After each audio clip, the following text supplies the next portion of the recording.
কেন নাই?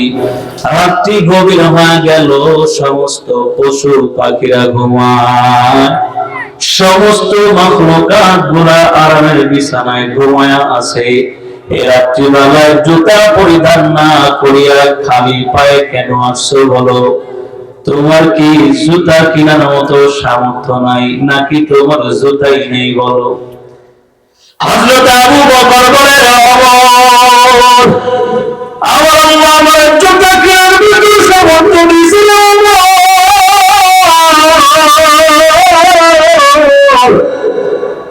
আমার জুতা বাড়িতে আছে, কিন্তু হযরত ওমর আমার একটু বলো না। এই রাত্রিবেলায় সমস্ত পশু পাখি ঘোড়া ঘুমায়, আমার মুমিন মুসলমান নারী পুরুষরা ঘুমায় গেছে রে। এখন এই রাত্রিবেলায় আমি আবু বকর যদি জুতা পরিধান করিয়া আসি, আমার এই হাঁটার কারণে যদি শব্দ হয়, আমার যে পায়ে জুতা দিয়া হাঁটবো, আমার এই হাঁটার শব্দে যদি আমার কোন মুমিন মুসলমান ভাই বোনের ঘুমটা ভাঙিয়া যায় রে, ওমর বলো কিয়ামতের ময়দানে আমি আবু বকর মালিকের দরবারে কি জবাব দিব? এই পর্দার আন্দোলনের মাঝে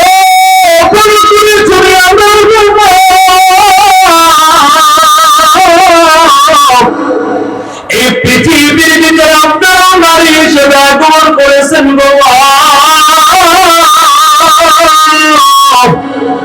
আম্মা আয়েশা রাদিয়াল্লাহু আনহা, আম্মা ফাতিমা রাদিয়াল্লাহু আনহা, আম্মা হযরতে খাদিজাতুল কুবরা রাদিয়াল্লাহু আনহা, ওনারাও তো দুনিয়াতে নারী হিসেবে আগমন করেছেন গো মা।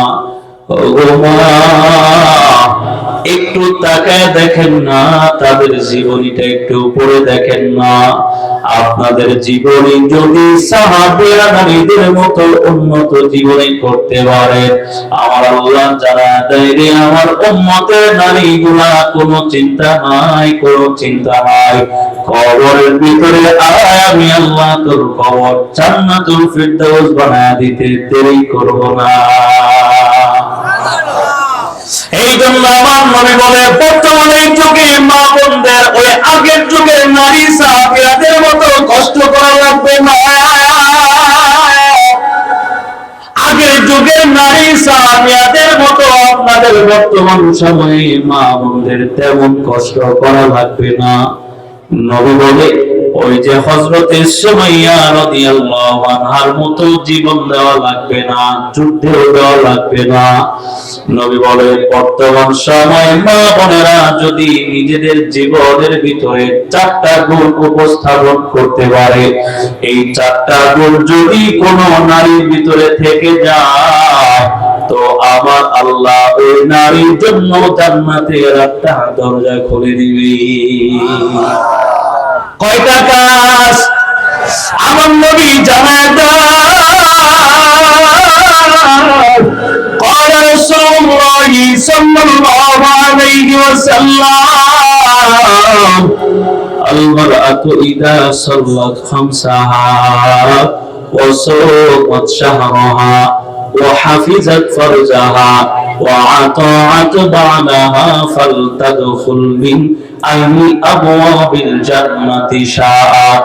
নবী বলে, একটা নারীর ভিতরে 4টা গুণ থাকা লাগবে। 1 নাম্বার গুণ হলো যথা সময় নামাজ আদায় করা, দৈনন্দিন 5 ওয়াক্ত নামাজ আদায় করবে যথা সময়। 2 নাম্বার নবী বলি, রমজান মাসে রোজা রাখবে। 3 নাম্বার ওয়াহাফিজাত ফারজাহা, নারীরা নিজের লজ্জাস্থানের হেফাজত করবে। এর মানে হলো নিজে পরিপূর্ণভাবে পর্দা পালন করবে। 3 নাম্বার কি করা? পর্দা পালন করা, নিজের লজ্জাস্থান হেফাজত করা। এটার তাফসীর বলা হয়েছে নিজে পরিপূর্ণ পর্দা পালন করা। কিন্তু বর্তমান সময়ে এমন একটা যুগ হয়ে গেছে, পর্দার খবর তো নাই, জায়গায় জায়গায় জায়গায় পরক্রিয়া করতে যা ধরা হয়। আছে না নাই? যে আজকেও মনে হয় আমি ফেসবুকে দেখলাম যে ছয় মাসের শিশু নারীকে রাইখা, মানে সন্তান 6 মাসের নারীকে রাইখা, মানে কন্যা সন্তানকে রাইখা মায়ে পরকিয়া করতে যায় ধরা গেছে। জায়গায় জায়গায় কট খায়, আছে না নাই? তাকায় দেখেন পার্কের অলিতে গলিতে চিপায় চাপায় তাকায় দেখবেন ছেলে মেয়ে জোড়ায় জোড়ায় বসে আছে, ঠিক না? পর্দা নাই। আকাম কুকাম করে যখন ধরা খায় তখন দেখবেন যে আজকের ঘটনা ভাতিজা চাচির সাথে গেছে জিনা করতে। কার সাথে বলেন? চাচির সাথে পরকিয়া করতে যায় ধরা গেছে। কি করবে? নিরুপায়, পরকিয়া করতে যায় ধরা গেছে। কি করবে? চাচা বিদেশ থাকে, কিছু তো করার নাই। কথা বোঝেন নাই? বিদেশ থাকে, ওই বিদেশ হওয়ার কামনি করে দিতেছে ভালো। এই জন্য অলিতে গলিতে ধর্ষণ আর পরকিয়া গোটা বাংলার জমিন নাপাক হয়ে আছে, ঠিক কিনা বলুন? আপনি ডানে তাকান বামে তাকান, এই গত কিছুদিন আগেও ফেসবুক ইউটিউবের ভিতরে ঢুকলেই ডানে ধর্ষণ বামে ধর্ষণ, চতুর্দিকে ধর্ষণ আর ধর্ষণ, ঠিক কিনা বলুন? এই জন্য আমরা তো বলি, যদি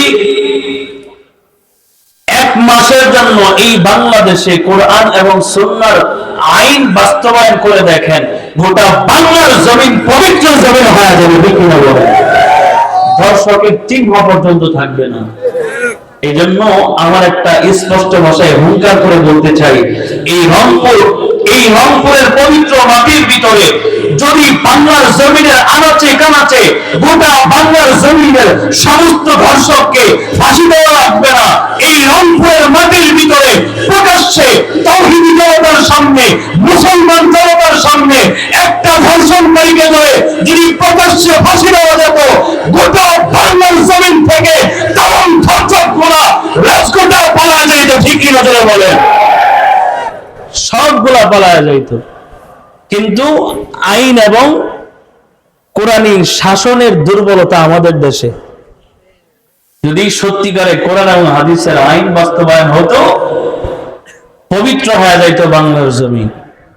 এই কথা বলতে গেলেও সমস্যা। দেখেন না, গতকালকেই তো মনে হয়, গতকালকে না গতকালকের আগের দিন, আপনারা চিনেন আবরারুল হক আসিফ ভাই? চিনেন না আপনারা?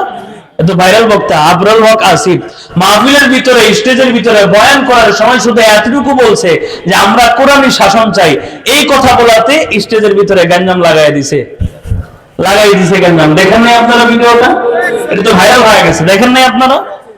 এই জন্য শুধুমাত্র এই কথা বলছে যে কোরআন দিয়া, কোরআনের আইন দিয়া সমাজ এবং দেশ চালাতে হবে, এই কথা বলাতে ব্যাস লাগাই দিছে। আর এখনকার তো এমন একটা যুগ যে মাহফিলে গ্যাঞ্জাম লাগাই দেয়, আছে না? না এরকম। এই জন্য এগুলোর থেকে সাবধান, এই জন্য আমার নবী বলে 3 নাম্বার নারীরা পরিপূর্ণভাবে পর্দা পালন করবে। 1 নাম্বার দৈনন্দিন 5 ওয়াক্ত নামাজ, 2 নাম্বার নবীজি বলেন রমজান মাসে রোজা, 3 নাম্বার আমার মায়ের নবী বলে পরিপূর্ণ পর্দা পালন করবে, 4 নাম্বার আমার নবী বলেন নিজের স্বামীর কথা মোতাবেক জীবন করবে। যেই নারীর ভিতরে এই 4টা গুণ থাকবে, আমার নবী বলে ফালতাদখুল মিন আই আবওয়াবিল জান্নাতি শাআ, এই নারীটা দুনিয়ার জমিন থেকে মৃত্যুবরণ করার সাথে সাথে জান্নাতের 8টা দরজা খুলে দেওয়া হবে, যে দরজা দিয়া মনে চায় আল্লাহর বান্দি জান্নাতে যাবে। এই জন্য মুহতারাম হাজিরিন, আমরা সকলেই জান্নাতে যাইতে চাই তো ইনশাআল্লাহ? সকলেই একমত আছি ইনশাআল্লাহ? একটু হাত তুলে দেখায় দেন তো ইনশাআল্লাহ সকলেই জান্নাতে যেতে চাই তো ইনশাআল্লাহ? আল্লাহ তাআলা আমাদেরকে দুনিয়ার জমিনে পবিত্র হয়ে কালেমা ওয়ালা মৃত্যু দিয়ে জান্নাতের মালিকানার ভিতরে আমার আপনার নামটা লিপিবদ্ধ করে দেন, সবাই বলে আমিন। সর্বশেষ আল্লাহ রাসূল হাদিসের ভিতরে বলেন, ইদা মাতাল ইনসানু ইনকাতাত আমালু ইল্লা বিসালাস, একটা মানুষ যখন মৃত্যুবরণ করে তখন সমস্ত আমলের দরজা বন্ধ হয়ে যায়, তবে 3টা আমলের দরজা আল্লাহ খোলা রাখেন। এই 3টার ভিতরে 1 নাম্বার হচ্ছে সাদকাতুন জারিয়া। এই দুনিয়ার ভিতরে যেই পরিমাণ আল্লাহর রাস্তায় দান করে যাইতে পারে, ওই বান্দা কবরে জগতে শুয়া সেই সমপরিমাণ সওয়াব পাইবে ইনশাআল্লাহ। এটা হচ্ছে সাদকাতুন জারিয়া। এই জন্য আপনি আমি দুনিয়াতে কেউ বেঁচে থাকবো না চিরদিন, কবরের জগতে আপনাকে আমাকে যাওয়াই লাগবে। এজন্য মুহতারাম মুহাজিরিন, দুনিয়ার জমিন থেকে বিদায় নিয়ে যেন কবরের জগতে আরামে থাকতে চাই। রাজি আছি তো ইনশাআল্লাহ? সকলে রাজি আছি তো ইনশাআল্লাহ? তাহলে আপনাদের ভিতরে আমি এমন একজন লোক দেখতে চাই হুজুর, যাতে করে আল্লাহ তাআলা আমাকে জান্নাত দেয়। অথবা আপনাদের ভিতরে অনেকের মা বাবা পরিবার পরিজন দুনিয়া থেকে বিদায় নিয়ে চলে গেছে, এমন একজন লোক দেখতে চাই যে হুজুর আমার মা বাবার জন্য আমার